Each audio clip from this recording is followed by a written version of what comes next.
La Orden Franciscana Seglar, memoria viva de la primitiva predicación franciscana. 14º aniversario de la aprobación de la regla paulina de la OFS. Ve Francisco, repara mi iglesia. La llave para entender un profeta en la Biblia es la narración de su vocación. Debemos siempre volver atrás hasta el momento cuando el profeta escogido por la potencia de Dios que le dice: ve a esta gente y diles. También Francisco tuvo su llamada, su anda, ve, y ha sido cuando desde el crucifijo de San Damián salió una voz que le dijo: ve Francisco y repara mi iglesia que como lo ves se está volviendo una ruina. Repasemos los escritos de Francisco o sobre Francisco para ver lo que comienza a predicar y a decir a la gente después de haber oído este ve Francisco. Es sorprendente, pero todos lo han notado. Francisco habla casi siempre de hacer penitencia en su predicación. Esta expresión ocupa el mismo puesto que ocupa en la predicación de Jesús la frase convertidos, porque el reino de los cielos está cerca. Es de esa manera que evoca de nuevo en su testamento los inicios de su nueva vida. El Señor me dio a mí, el hermano Francisco, el comenzar a hacer penitencia de esta manera, porque como estaba en pecados, me parecía muy amargo ver leprosos. Y el Señor mismo me condujo en medio de ellos, y practiqué con ellos la misericordia. Y al separarme de ellos, lo que me parecía amargo se me volvió dulzura del alma y del cuerpo. Y después de permanecer un poco, salí del siglo. A partir de ese momento, cuenta Celano, con mucho fervor y exaltación, él comenzó a predicar la penitencia. Lo fue edificando a todos con la sencillez de su palabra y la magnificencia de su corazón. Por donde iba, Francisco decía, recomendaba, suplicaba que hicieran penitencia. Penitentes originarios de Asís. Eso es lo que pensaban ser Francisco y sus primeros compañeros. En la leyenda de los tres compañeros, leemos que Francisco exhortaba a los hermanos diciendo: vamos por el mundo, exhortando a todos, más con el ejemplo que con las palabras, a hacer penitencia de sus pecados y recordarse de los mandamientos de Dios. No tengáis miedo de ser creídos insignificantes o desequilibrados, pero anunciáis con ánimo y sencillez la penitencia. Tened confianza en el Dios que ha vencido el mundo.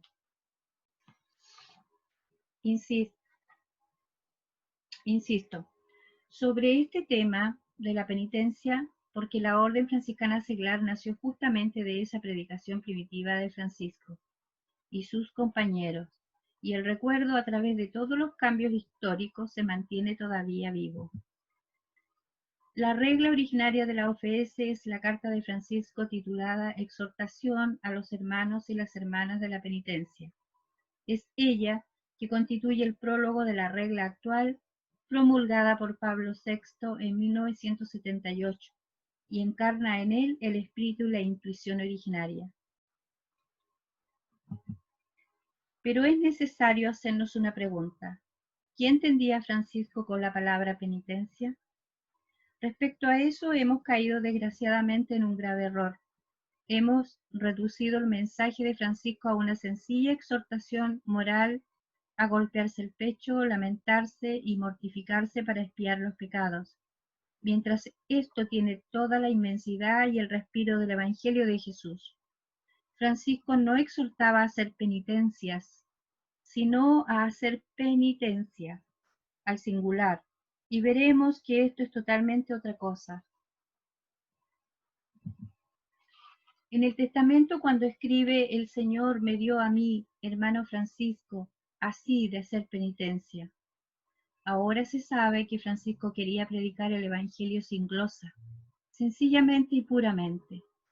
Su regla primitiva, aprobada oralmente por Inocencio III, era solo un centenar de frases evangélicas.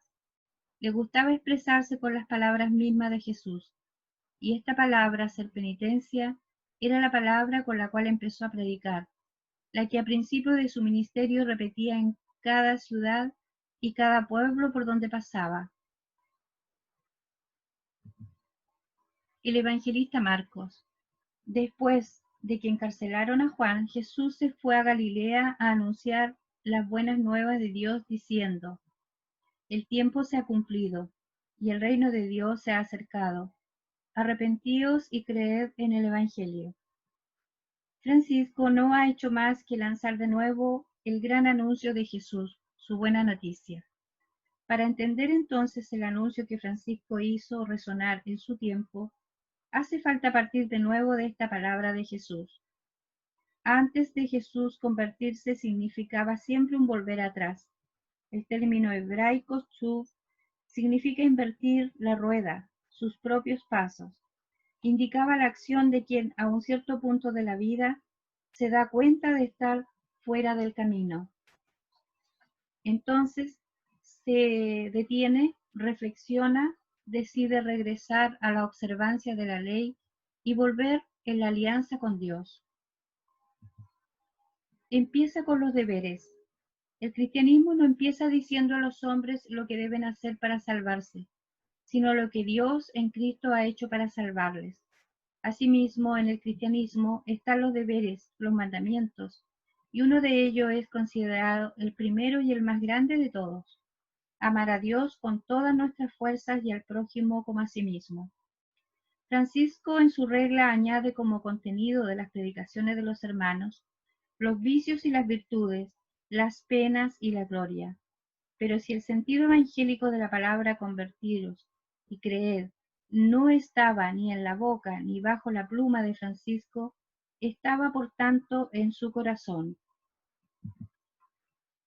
Nosotros franciscanos de hoy estamos llamados a hacer explícito lo que en Francisco era explícito u ocultado, a proclamar lo que Francisco vivió y no solamente lo que escribió. Él quiere con todas sus fuerzas una única cosa: vivir de nuevo el Evangelio y predicar el Evangelio, imitarlo en lo que fue el anhelo de toda su vida. Exige de nosotros que no quedemos en predicar siempre la misma cosa: los vicios y las virtudes, la pena y la gloria. Que no quedemos en una predicación moralista, que no reduzcamos el cristianismo en una doctrina ética, sino que anunciemos a Jesucristo y su crucifijo con la alegría y el entusiasmo de Francisco. Empieza con las palabras. La alegría del Evangelio colma el corazón y la vida interior de los que encuentran a Jesús. ¿Y quién mejor que Francisco de Asís ha encarnado la verdad de estas palabras? Y Pedro dijo: arrepentiros, pues ahora tenemos que dar un paso adelante. En el grito de Francisco, en el hacer penitencia, está encerrado algo más que tenemos que descubrir examinando otro texto de las Escrituras. Pensemos en lo que sucedió el día de Pentecostés. Se oyó el ruido de un viento impetuoso, se vio llamas de fuego y todos estuvieron colmados del Espíritu Santo. Siendo el Espíritu Santo el amor personal del Padre y del Hijo, decir que todos estuvieron llenos del Espíritu Santo quiere decir que todos estuvieron colmados del amor de Dios. Vaya terremoto tuvo que producirse para que se sintiesen inundados, bautizados, o sea, inmersos en el amor de Dios. Así Pablo explica Pentecostés. Algunos sospechan sobre su estado mental, pero Pedro les tranquiliza y les dice que no están ebrios, pero lo hace casi con prisa, sin extenderse demasiado. Tiene algo mucho más importante que decir. Jesús de Nazaret le habéis crucificado. Dios le ha resucitado y le ha hecho Señor. Al oír estas palabras fueron todos conmovidos y dijeron a Pedro y a los apóstoles: hermanos, ¿qué tenemos que hacer?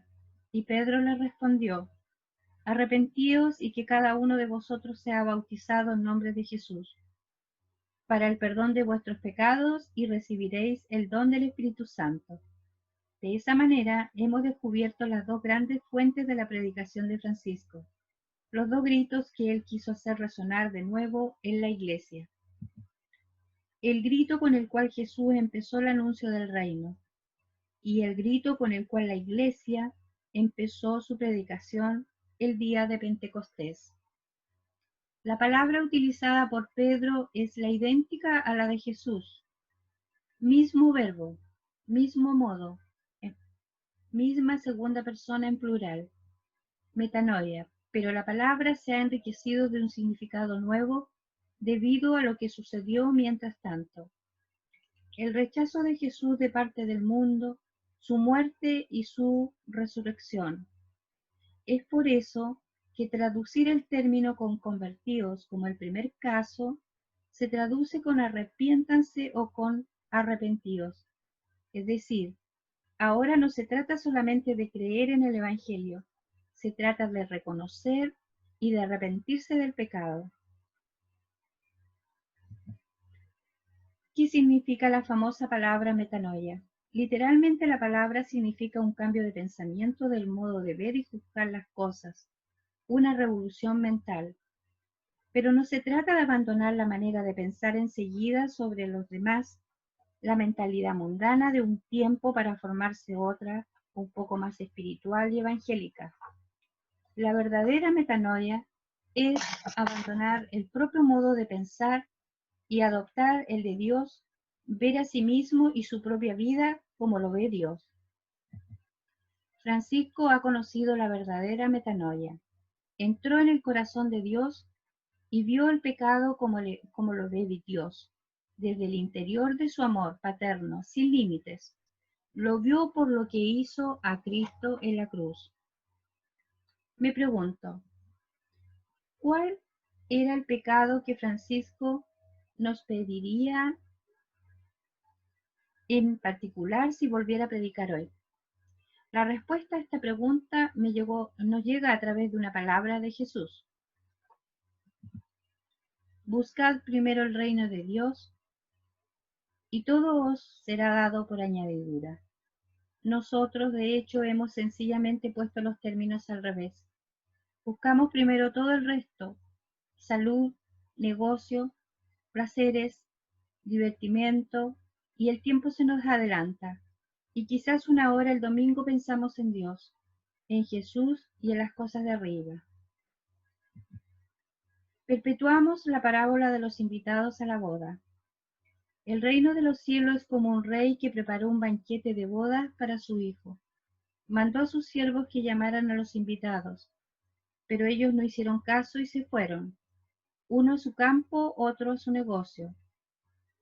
Para muchos Dios se ha vuelto un interés secundario, pero Dios no puede ser ya nunca un interés secundario. Es casi peor que no conocerle nada. La tau en la frente. Para Francisco, hacer penitencia significaba entrar en el corazón de Dios, compartir su sufrimiento, ver las cosas desde este centro, a donde todo, especialmente la infidelidad y el pecado, toma su verdadera fisionomía. Hay una historia detrás de esa devoción que conviene de ser recordada.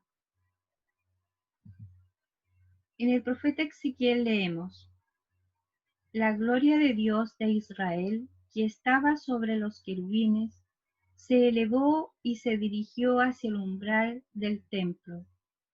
Al hombre vestido de lino que llevaba en la cintura un estuche de escriba, el Señor le llamó y le dijo: recorre la ciudad de Jerusalén y coloca una señal en la frente de quienes giman, y haga lamentación por todos los actos detestables que se cometen en la ciudad.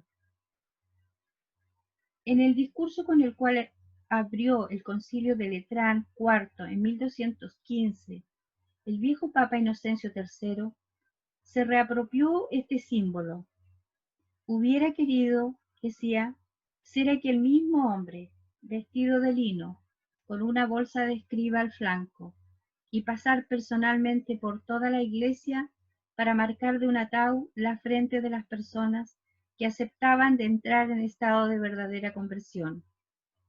No pudo hacerlo en persona por su edad. Murió 3 meses después. Francisco de Asís, que se encontraba ese día perdido en la multitud, el eco del discurso del Papa le llegó, recogió la llamada y lo hizo suyo. Desde aquel día empezó a predicar, todavía más intensamente que antes, la penitencia y la conversión, y a marcar de una tabla frente de las personas que se le acercaban. La tau se convirtió en un sello. Con esto firmaba sus cartas, la dibujaba en las celdas de sus hermanos. San Buenaventura pudo decir después de su muerte: él recibió del cielo la misión de llamar a los hombres para que lloren, se lamenten, y para marcar la tau en la frente de los que gimen y lloran. Por eso Francisco ha sido definido el ángel del sexto sello. El ángel que lleva el mismo sello del Dios viviente y lo marca en la frente de los elegidos. Sé que el símbolo de la tau es particularmente querido por los hermanos y las hermanas de la Orden Franciscana Seglar, y por eso pido al Seráfico Padre de seguir desde el cielo imprimiendo en ellos y en sus corazones este signo, como cuando estaba vivo lo imprimía en la frente de las personas.